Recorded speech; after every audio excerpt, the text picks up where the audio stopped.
Ok, minha gente, já de volta. Vamos falar um pouquinho da Gota Elétrica. A Gota Elétrica está cheio de promoções. Aliás, a Gota Elétrica faz promoção o mês inteiro. Se você está pensando em construir Gota Elétrica, você vai do alicerce ao acabamento. Tem tudo na Gota Elétrica. Você vai reformar, você tem tudo na Gota Elétrica. Tudo que você pensar para construir ou reformar, você vai encontrar na Gota Elétrica. Tem no Alto, tem em Araras, onde é o grande depósito da Gota Elétrica, e tem agora em Albuquerque. Pessoal do interior, pessoal de Bom Sucesso, está indo de montão, pessoal de Vieira, pessoal até de Água Quente já estão indo na Gota Elétrica, do outro lado, né? Mas dá a volta ali, passando por Santa Rosa, vem chegar aqui em Albuquerque. Então, Gota Elétrica com showroom montado em Albuquerque. Passou ali, Gota Elétrica. Pode ir lá conhecer a Gota Elétrica. Quero apresentar para vocês Roberto Laurindo. Ele é pastor, psicanalista, terapeuta familiar sistêmico, vai explicar isso para a gente, da Primeira Igreja Batista de Água Quente, Primeira Igreja Batista em Aparecida, muita gente conhece a Aparecidinha, e presidente do Conselho de Pastores de Sapucaia. E também do Copete aqui em Teresópolis, né, Roberto? Bom dia. Bom dia, Hélio. Bom dia aos nossos telespectadores, a nossa amada Teresópolis. É um prazer enorme estar aqui no seu programa, com essa audiência, e espero que a gente possa sermos úteis, né, a todos aqueles que estão nos assistindo nesse momento. Com certeza seremos. Você viu aí a minha primeira hora do programa, você estava aqui com a gente, né? Você viu o momento que a gente está vivendo, então a gente tem muita coisa para falar dentro disso, né?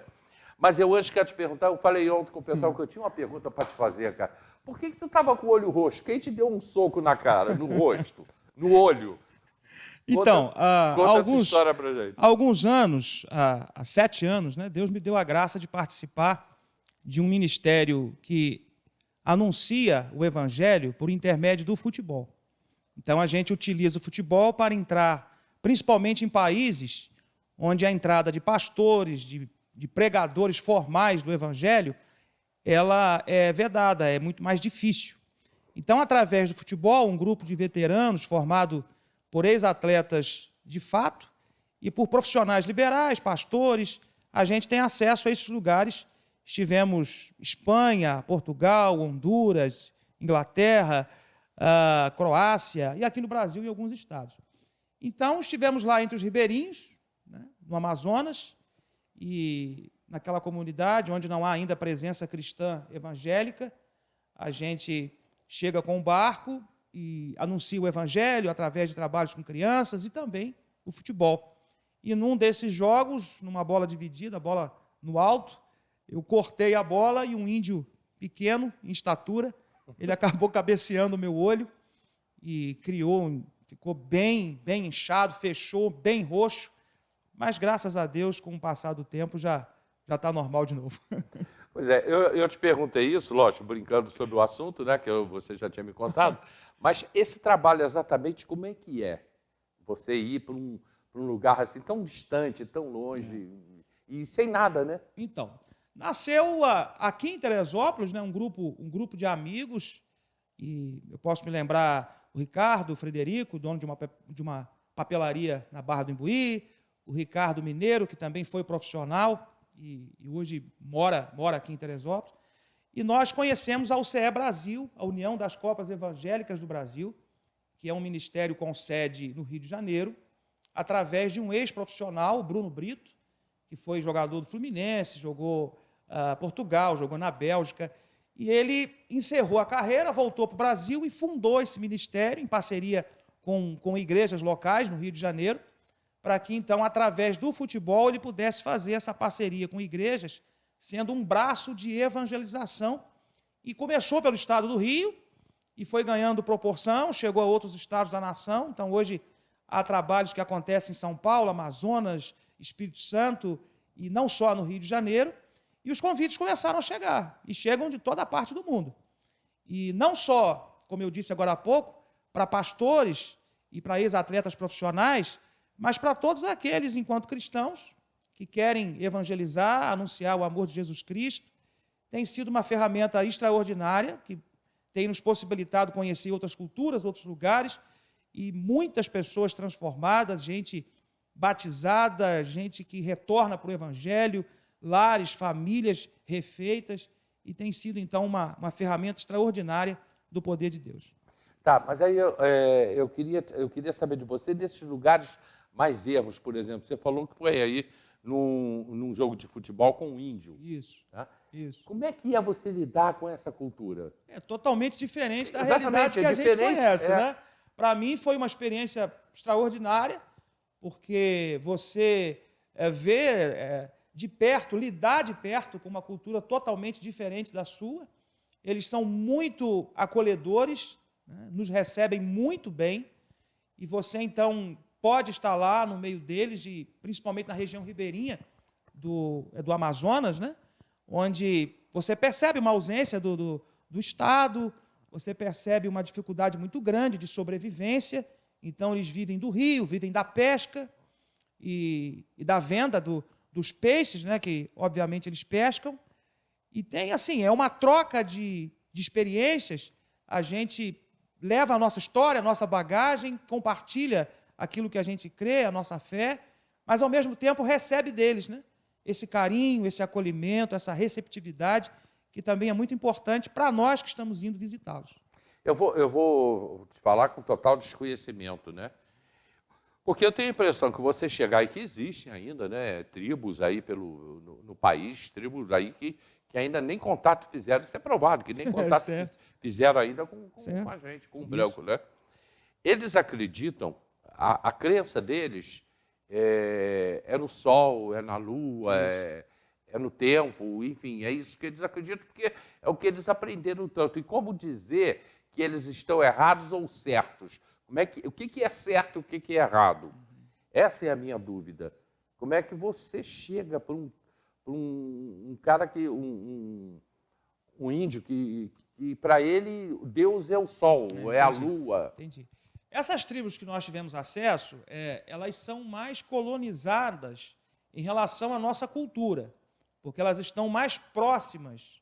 Por mais que, próximas que eu digo, para chegar a elas, viajamos 7, 8 horas de barco, né? Pelo Rio Negro, Solimões. Mas existem tribos, e aí sim elas se enquadram nessa tua posição, ou nessa tua colocação, que elas estão muito afastadas, inclusive, da civilização como a gente conhece. E aí sim se torna muito mais difícil. Nessas onde nós estivemos, eles já falam a língua portuguesa, eles estudam em escolas próximas, né? Escolas que são barcos que chegam até essas comunidades. Então, assim, é mais fácil, porque eles têm essa ideia, essa informação, esse jeito de entender como nós, que estamos para o lado de cá do rio, né? Mas, assim, o amor, a linguagem do amor, a linguagem do afeto, a linguagem do toque, né? Do aperto de mão, do olhar nos olhos, ela é universal, né? Ela é universal. Recebemos deles esse amor, esse carinho, essa recepção, e transmitimos a eles também a ideia do evangelho que a gente crê, as boas novas que a gente semeia. Então, é uma troca de experiências muito rica, tanto na vida de quem vai ou chega aos ribeirinhos, como também na nossa vida, que recebe deles toda essa maneira simples que eles vivem, mas que, ao mesmo tempo, também nos abençoam muito. E a vida é difícil para eles, Com né? certeza. Com certeza. Assim, que você falou, o Estado não se faz presente. Não se faz presente. E toda uma realidade, assim, transporte, né? Para você se locomover nas águas. O rio, Hélio, assim, é perder de vista. Há lugares no Rio Negro que você tem 5 quilômetros de largura. Então, eles fazem todas aquelas travessias, eles fazem toda a vida, né, a lida deles ali, nascem sobre aquelas águas, vivem, trabalham ali, mas com toda aquela realidade peculiar. Nem sempre chega a luz elétrica, a água potável, a questão sanitária, a questão de banheiros. Então, é uma realidade totalmente diferente para nós, aqui da região sudeste, que eles estão adaptados. E aí que vem aonde eu queria chegar. Como é que você chega para um cara desse para falar de Deus, falar de Jesus Cristo? Falar de Deus é abstrato, porque Deus você pode considerar abstrato. Mas Jesus Cristo existiu, foi um homem. Sim. Como é que você consegue isso? Colocar uma figura de um Deus que seria abstrato e explicar isso para eles? Voltando à essência.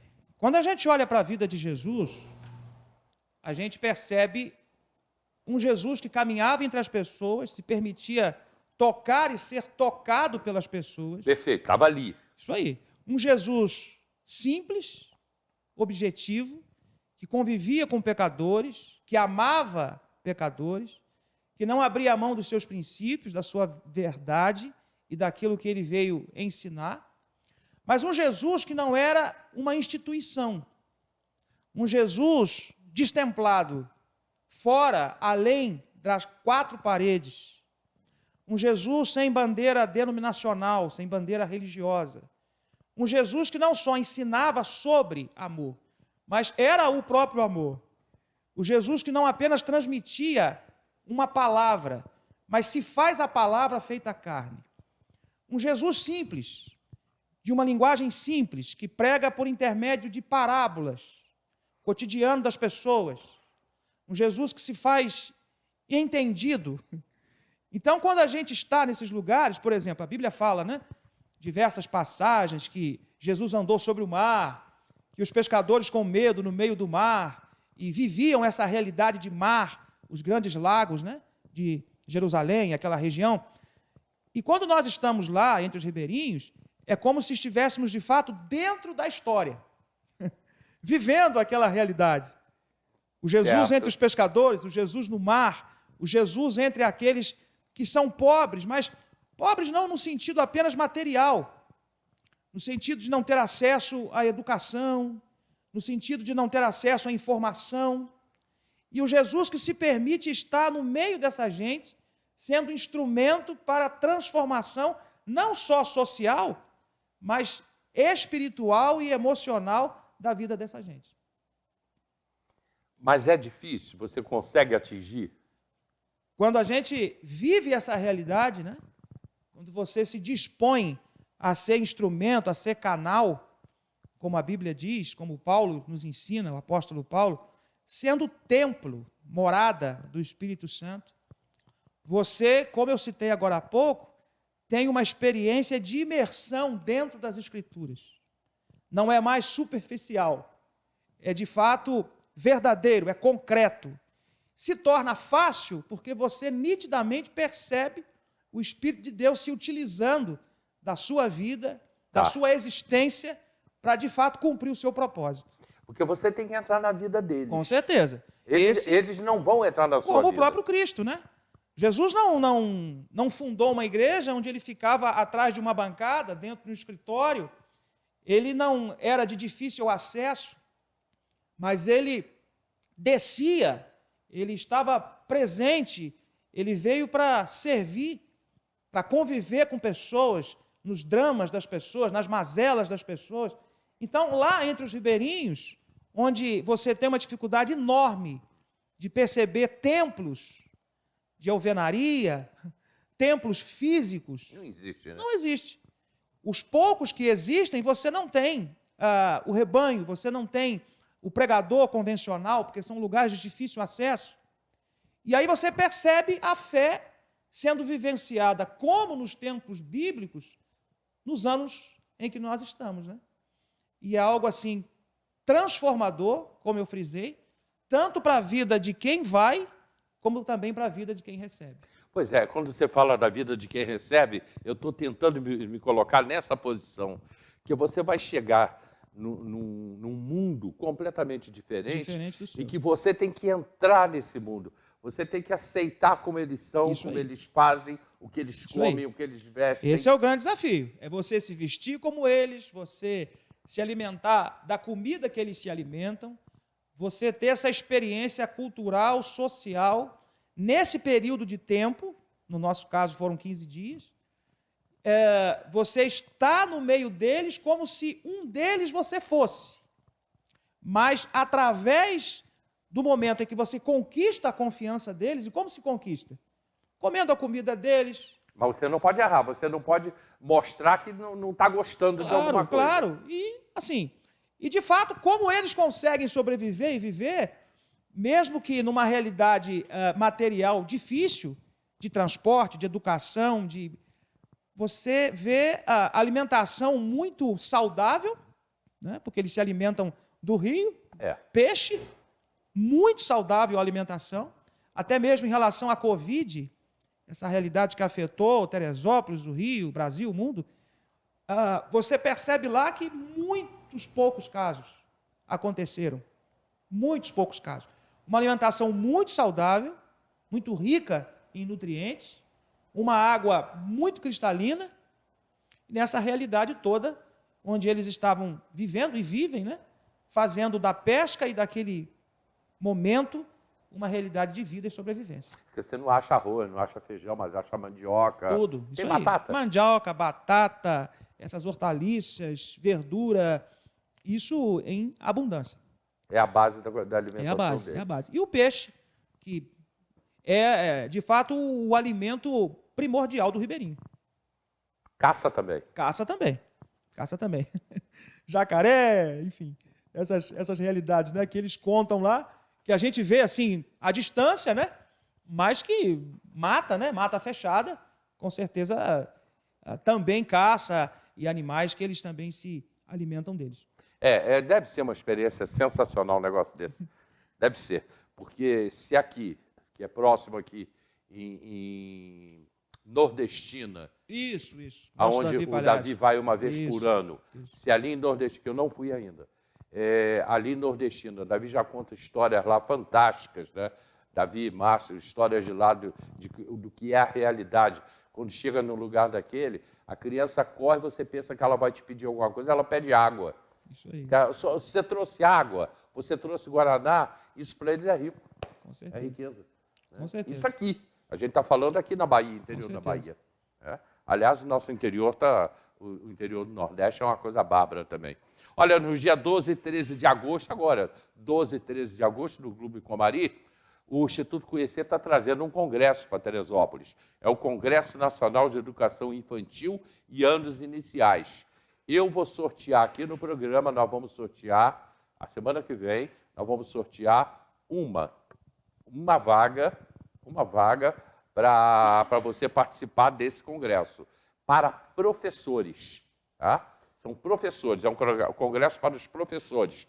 E virão aí vários professores também, que vêm de fora, entre eles o professor Sassá, muita gente conhece da televisão, a professora Bia Bedran, o professor Max Hettinger e outros. Né? Ao todo são 10 palestrantes. Vai ser muito legal ali no Comari, nos dias 12 e 13 de agosto. A gente vai estar lá no Comari, eu vou lá também para conhecer, e eles virão aqui 8, 9 e 10 de agosto. Eu vou ter a participação deles aqui no programa, ok? A gente vai para o comercial, a gente volta já, sorridentes ao lado da Câmara de Vereadores. Eu volto já.